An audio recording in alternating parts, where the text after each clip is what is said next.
So guys, yan, gumawa tayo ng magtimpla tayo na sa buko. Yan guys. Meron tayong mga sangkap dyan. Yan. Yung cracker. May dala akong dalawang cracker. Mas masarap yan kasi hindi matamis. Masarap yan kaysa biscuit na matamis. Yan. Yan. Simpleng timpla lang yon sa buko. Walang ano-ano. Yan. Gatas, condense para matamis siya. Wala na asukal. Ayan. Yan ang bigay ng tamis. Yan guys. Masarap. Yan. Yan, condense.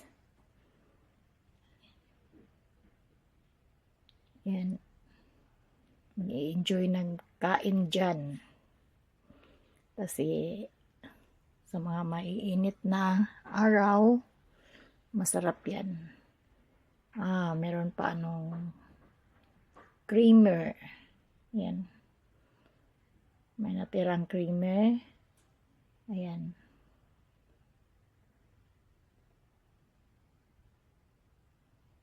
Yan guys, masarap. Yan, haluin. Tapos ilagay sa ref. Kasi kung lagyan siya ng ice o yellow, merong tubig, yan, mawala ang tamis. Yan, lagay lang pagkatapos sa ref na mga 1 hour, ready to eat na yan. Ayan, sarap. Ang tummy. Ayan guys, thank you guys. Ayan guys, mag-open tayo ng buko. Ayan, hirap mag-open kasi wala kaming wala kaming lalaki na maka-open. Ako lang guys. Kasi galing pa naman yan ng farm doon sa aming bukid. Yan sa bundok. Yan guys. Libre na yan guys. Hindi na binili. Kasi nagpaano ako doon sa bundok.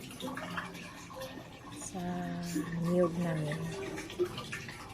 Sa medyan.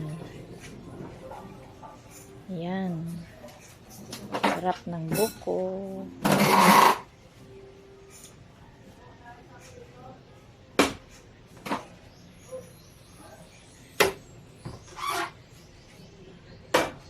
Yan. Hindi tayo makakain kung wala dyan. Walang mag-open. Walang magsibak. Diyan ni kuskusa. Wino. Minit kayo dili. Yan. Sarap. Kamu dia puy. Dia tu ikutan dia puy. Mau mendato. Ay.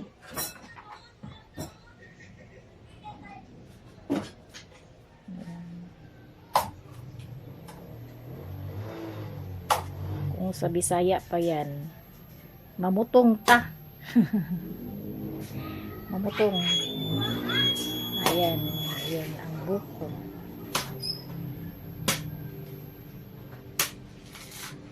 Kasi doon sa aming bundok, mahilig mag doon lang sa puno. Ayan, dalhin yung mga sangkap, dalhin yung mga gamit, tapos doon na diretso. Ayan, enjoy lang guys.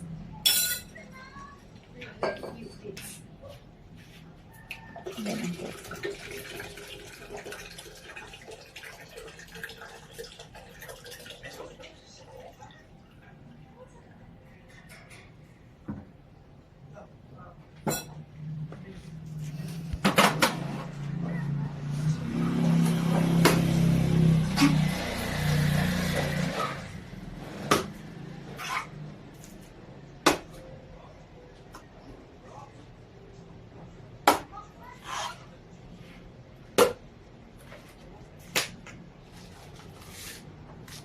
Buko. Wala, Gwen.